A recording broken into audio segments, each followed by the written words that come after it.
Apuntes sobre Gonzalo Millán, de Alejandro Zambra. Relación personal 1968. La Busca y Chumbeque eran los títulos que Gonzalo Millán barajaba para la novela que, a fines de los años 60, escribía en paralelo a los poemas de relación personal. Tal vez la escena del escritor debatiéndose entre la poesía y la prosa sea, en este caso, inexacta. De seguro entonces Millán no pretendía cumplir con las reglas del verso o de la narración. Escribía para abajo o para el lado, según el razonado capricho de una conciencia autónoma, refractaria a las normas. Con todo, la indecisión duraría poco. El destino de la novela Chumbeque, prefiero llamarla con ese título que alude a un hostigoso dulce iquiqueño, fue el rechazo y el recorte. Los editores de Zig-Zag argumentaron que era una historia muy ripiosa y Millán, tras publicar un par de capítulos en revistas, no volvió a escribir novelas. Tal vez conviene entrar a relación personal por esta puerta trasera, es decir, leyendo en los poemas esa novela que no fue, esos otros libros que este libro no quiso ser, el mundo miniaturizado o microscópico de la obra poética de Millán aparece en su prosa en una escala segunda. El narrador, por así decirlo, retrocede algunos pasos respecto de su objeto, como se lee en este pasaje de Chumbeque. El mar desde hace un tiempo, siempre a un costado, me refrescaba los ojos rojos de cerrarse a ratos. Detuve a un camionero que usaba un chaleco de lana con un ciervo en el pecho. Entreví Antofagasta desde la cabina del camión y llegamos a Iquique al atardecer, cuando el sol doraba extensas dunas de arena. Había oscurecido y en el mar noté las luces de los barcos continuando las hileras de faroles de las calles. El hedor a harina de pescado escapaba de las chimeneas de las fábricas, trascendía las ropas hasta que hacía su cubil en las narices sin que uno lo notara. Arrendé en una pensión una pieza, un hueco donde había un catre entre la puerta y 3 tabiques que no llegaban al techo. En los bares, en los restaurantes, gringos, griegos, japoneses, suecos, chamullaban sus idiomas entre marinos aindiados, rostros barbones y pescadores con pringosos chalecos de lana. Me bebí una pilsener tras otra, luchando por conservar a codazos mi lugar en los mesones. En las esquinas cantaban canutos con guitarras y acordeones. Es entendible el desconcierto del editor de Zig-Zag ante esta historia construida a la manera de un álbum de frases sueltas. Las imágenes se dan enteras, sin esquivar su complejidad, y el lector las olvida y recuerda, mientras dura el renglón siguiente, el efecto del mar en los ojos, el ciervo en el chaleco de un camionero, el sol dorando la arena, el olor a harina de pescado, las pilsener, los canutos, etc. El zoom disminuye o aumenta, pero la mirada apunta siempre al extrañamiento. No es esta exactamente la prosa de un poeta. Millán no intenta poetizar la prosa, sino que obedece al deseo de exactitud que aconsejaban Pound y Flaubert. Hay, por cierto, un argumento. El protagonista es un joven irresponsable y medio colérico que viaja al norte a trabajar en la pesca de anchovetas, o más bien a ver a su padre, el capitán, que manda dinero a Santiago, aunque alimenta en Iquique a otra familia. El relato no abunda en explicaciones, en todo caso. El narrador decide de pronto aligerar la historia o explayarla imprevistamente, como si su relato correspondiera a pensamientos en voz alta, o como si no pudiera evitar la dispersión. El novelista nace sobre las ruinas de su mundo lírico, ha escrito Milán Kundera, definiendo convencionalmente la poesía como pista de despegue, como una distancia desde donde acercarse al espíritu de la novela. No sé qué pensaría Milán de esta visión romántica del poeta, perpetuamente encadenado al mito autobiográfico como pequeño Sísifo, diría Jaime Concha. Los narradores, en cambio, enaltecidos por su ímpetu social, dan forma a un mundo del que se restan, o donde comparecen en calidad de fantasmas, amparados en las credenciales de la ficción. Es una idea limitada y equívoca de la poesía y de la prosa, que sin embargo sirve como referente polémico. Millán busca un yo social, colectivo, vaciado de individualidad, pero en lugar de recurrir a mistificaciones lo conjura en la destrucción de la propia mirada. El desdoblamiento es producto de una voluntad de diálogo, de la necesidad de circular por las ruinas, sin impostar los mecanismos de fuga. El epígrafe de Wallace Stevens, que abre relación personal, la poesía no es personal, hace las veces de puente levadizo, la poesía no es testimonio, la poesía solo es poesía cuando ha trascendido la primera persona, cuya marca de agua, no obstante, queda grabada en la página. Tal vez el joven sub-20 que escribió Relación Personal le debía más a Flaubert que a Neruda. Millán no andaba tras la ilusión de un mundo paralelo o de un lenguaje natural. Prefería las disonancias, las turbulencias. Nunca he sabido contar una historia, decía Jacques Derrida, aludiendo a la confianza extrema en el acto de narrar que tanto ha dado y quitado a los novelistas. En la misma órbita, Millán desconfía de que haya una historia que contar. Relata más para huir de unos datos seguros, positivos, que para confirmarlos. Pienso que esa renuencia está en el centro de Relación Personal. Tal vez Relación Personal sea esa novela perdida, podada, desprovista de una acción específica, de un pretexto narrativo, un relato, una relación que no avanza o que avanza a paso de caracol, dejando, diría Millán, un rastro de saliva, de lenguaje en el suelo. Jaime Concha, en una de las primeras y más valiosas aproximaciones a este libro, no dudó en reservarle a Millán un lugar de privilegio en la poesía chilena. Carmen Fosleit, en tanto, ha descrito la poesía temprana de Millán en función de su negatividad expresiva. Por ahí va la enorme originalidad de este libro, cuyos temas, la infancia, la adolescencia, el erotismo, la muerte, son, en realidad, escenarios donde se constituye una mirada. Millán enfrenta al espejo buscando rayas, manchas, signos, pedazos. No aventura elogios o evocaciones de la mujer amada, más bien rastrea el dejo de su ausencia o de su presencia. Tu sangre se seca en mi vientre como una mancha de óxido, y entre tus piernas partidas se pega el dolor del lacre. Tras la reciente publicación de Autorretrato de Memoria, lectores como Grino Rojo y Andrés Underwood advirtieron la sintonía de los nuevos poemas de Millán con este libro escrito hace 4 décadas. No es impensable, creo, que el germen de Autorretrato de Memoria haya provenido de la necesidad y de la imposibilidad de escribir, de nuevo, su primer libro. Veneno de Escorpión Azul, 2007. He estado leyendo los apuntes de Elías Canetti, según el método que él juzgaba el único posible: hojear sin pausa, perderse en la numerosa tiranía de las frases, a la espera de una interrupción. Sería espantoso, sería absurdo leerlo de un tirón, decía Canetti a propósito del corazón secreto del reloj. Algunos lo intentan y se irritan porque no lo consiguen. No deben conseguirlo. El autor no se esfuerza en lograr la concentración para facilitarle las cosas al lector. Al contrario, quería forzar al lector a detenerse. Quizás sea esta una forma dura de decirlo, pero es así. Leer para dejar de leer, para detenerse. Sí, la impecable edición de Macedonio o Machado de Asís, entre tantos otros enemigos de la línea recta.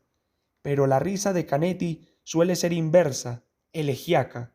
Lo muerden pensamientos que olvidó hace 60 años, dice, y enseguida cerramos el libro y abrimos los cajones prohibidos de la memoria, o bien seguimos leyendo, recuperando de a poco un aliento difícil. Un hombre recuerda las cosas como ellas hubieran querido ser, más terribles, mejores, más amplias. Recibí los apuntes de Canetti una semana antes de que apareciera Veneno de Escorpión Azul.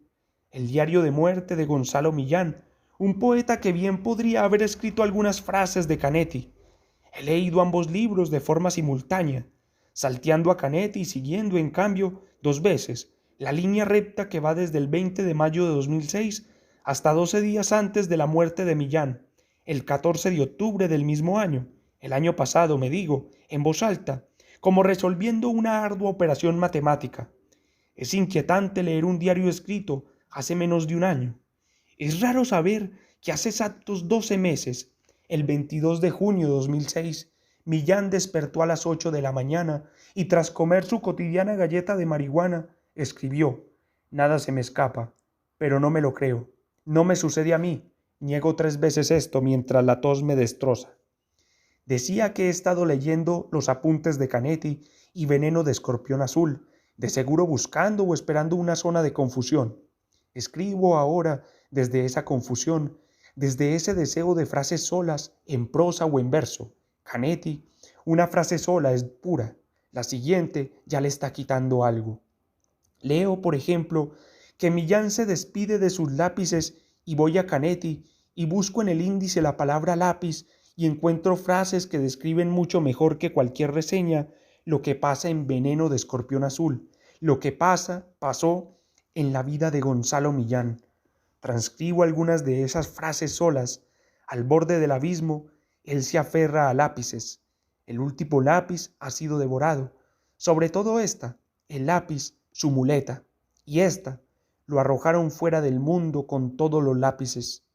Pienso en Millán en el exilio, perdiendo el lenguaje de la tribu y descubriendo, recuperando el balbuceo, la extranjería, aprendiendo a hablar en una lengua propia. Pienso en esta imagen de Canetti. Me siento en casa cuando, con un lápiz en la mano, escribo palabras alemanas y todo a mi alrededor habla inglés. No sé si a Millán le gustaba Canetti. Creo que sí. Al menos un poema de vida lleva como epígrafe un fragmento de Canetti. Los días se distinguen. La noche no tiene más que un solo nombre. Millán nos cita a Canetti en Veneno de Escorpión Azul. Cita, en cambio, 2 frases de George Oppen que lo mismo podría haber escrito Canetti. Es posible usar palabras siempre que se las trate como enemigas. Cuando el hombre que escribe tiene miedo de una palabra, es que ha comenzado a escribir. En fin, ya te tienen como el árbol marcado que echarán abajo, dice Millán hacia el final de Veneno de Escorpión Azul, un libro que por ahora me parece casi imposible de escribir. Es, por cierto, una minuciosa despedida del amor y de los viajes, de la infancia y de la poesía, de los amigos y de los queridos objetos cotidianos, porque Millán también se despide del azucarero metálico, de las tenazas encrespadoras, de la vibración de una afeitadora eléctrica, del silencio de la aspiradora en las tardes de domingo. Soy el que ha cambiado la voz, el desconocido al que no le gusta oírse. Dice, soy una determinada célula que se apaga sola. Dice, las lágrimas se despiden para siempre de los ojos. Dice, derramo lágrimas en polvo. Dice, agonizo entre mis trofeos de peluche. Dice, dejo un blanco, una justificada laguna, una sangría inicial y final como ofrenda. Dice, y no dice, pero podría haber dicho, con Canetti, la palabra más imprecisa de todas, yo. Archivo Sonaglo, 2008. La última vez que vi a Gonzalo Millán, hablamos de lo bueno que estaba el pollo con piña, de la necesidad de pedir más salsa de tamarindo y de su predilección por el lichi, esa fruta redonda y grisácea que no sabía nada, pero que Millán saboreaba con vocación de entendido. A pesar de la inminencia de tiempos peores, la conversación salía con naturalidad y cierta velada alegría. Por momentos, la enfermedad parecía apenas un dato, una noticia menos apremiante que la tardanza de la mesera o que las bromas por una Coca-Cola que derramé en el mantel de cuadriller rojo. Conocí a Millán en 2002, poco después de la publicación de su libro Claroscuro, en su casa-taller de Eleuterio Ramírez. Yo tenía que hacerle una entrevista y no sabía muy bien qué preguntar, pero él respondía con gentileza, con paciencia, como si en lugar de hablar sobre su obra, ayudara a un niño a hacer una tarea. De pronto, se levantaba para encender por enésima vez el calentador eléctrico. La entrevista fracasaba y la conversación prosperaba gracias a las innumerables tazas de té con amaretto, y en especial debido a la hospitalidad del poeta para con ese desconocido que, siguiendo una pauta no muy buena, tartamudeaba lugares comunes sobre poesía y pintura. Aquella tarde larga, Millán también me mostró algunos objetos que él llamaba, con humor, mis esculturas. Había una en especial curiosísima, un dispensador de detergente líquido pintado con spray negro que, según Millán, era la novedad del año. Luego me acercó las cajas de zapatos repletas de fichas que conformaban el archivo Sonaglo. La revisé con ansiedad mientras hablábamos y el ojeo me distrajo aún más de una entrevista que a esas alturas, en rigor, ya había terminado. Pensaba irme cuando Millán me dijo, como enojado, como acordándose de algo: este es mi silencio, estas fichas son mi tremendo silencio. Enseguida aludió a una nota de prensa en que se anunciaba el regreso, tras un prolongado silencio, del poeta Gonzalo Millán. Me mostró entonces sus cuadernos cosidos, llenos de notas, unas 1000 páginas de poemas. Mira mi silencio, insistió. He estado súper flojo, no he escrito nada, y la carcajada fue larga y liberadora. Tardé semanas en redactar, con ese material, una entrevista en la que dificultosamente latía la conversación real. Pensé en mencionar in extenso los borradores, el dispensador de detergente líquido y, sobre todo, el sorprendente trabajo de Millán con las fichas, pero yo quería, al fin y al cabo, hacer bien la tarea, por lo que casi todo eso quedó afuera, en parte también por la resistencia tan habitual en los estudiantes de literatura a confesar, sin más, la admiración. En ese tiempo yo ya conocía y admiraba la poesía de Millán, pero la visita me impresionó un plano distinto. Me interesó la visión de ese living atiborrado de signos y el sujeto a la vez huraño y cordial que iba y venía con el calentador eléctrico para llenar las tazas y seguir un diálogo generoso que fue para mí un premio inmerecido. Hace unos días pude ver, de nuevo, gracias a Pinorra Aguirre, 200 o 300 tarjetas de las 15.000 que componen Archivo Sonaglo. El archivo consta de bocetos o montajes en que aparecen fotografías coloreadas, avisos de prensa, números de teléfono, versos sueltos, referencias bibliográficas, homenajes, cuestionarios, chistes privados, recordatorios, direcciones, planos, etiquetas de yerba mate. Durante 20 años, Millán realizó estos ejercicios semiautomáticos que capturan, con extraña eficacia, la vida cotidiana, el ocio puro, la sagrada libertad amenazada por los ruidos molestos y otros tantos ruidos amados, el sonido de la propia respiración, por ejemplo, o el placer del trazo rajando el silencio del papel, el placer, sobre todo, de escribir el propio nombre hasta convertirlo en una mancha lejana y hermosa. Es difícil no pensar que mediante la confección de estas fichas Millán obedecía a un destino. Los motivos reaparecen, pero no necesariamente a la ficha siguiente, sino 10, 12, 20 tarjetas más allá. El hecho artístico en serie no admite planes cerrados, más bien reclama la máxima apertura, la dispersión absoluta de un lenguaje inoculado, reventado en laboriosos garabatos. Lo ha dicho mejor que yo el poeta Francisco Leal, en un temprano texto sobre las fichas publicadas el año 2001 en la revista Aérea. Cada representación es la sombra o la ejecución de un temblor que no claudica en decisión ni se silencia en duda.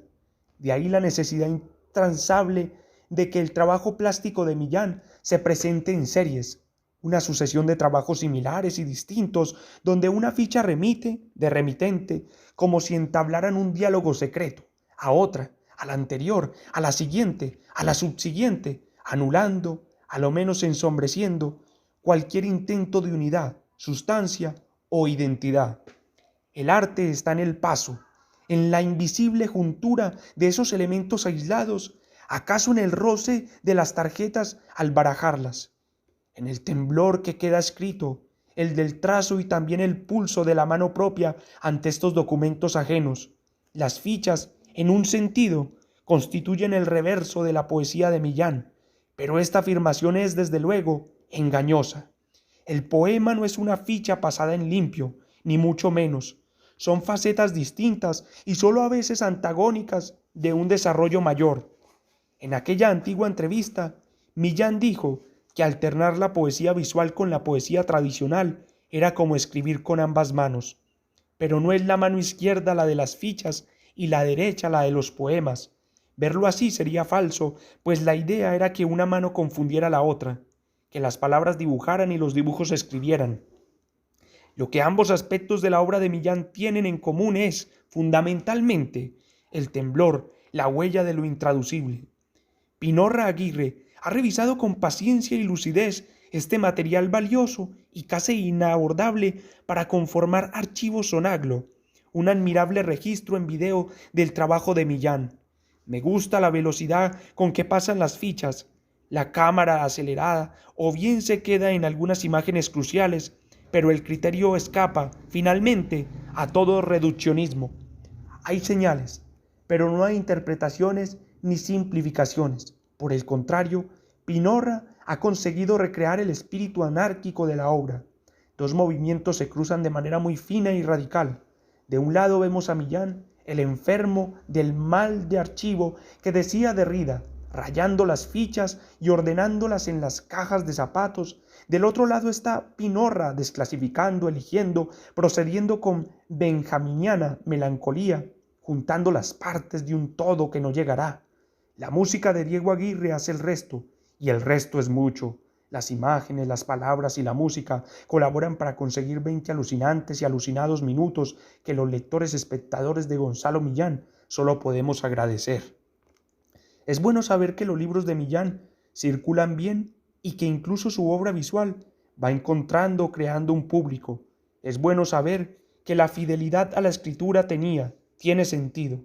He pasado varias tardes revisando cajas y cajones en busca de las cintas de esa antigua conversación.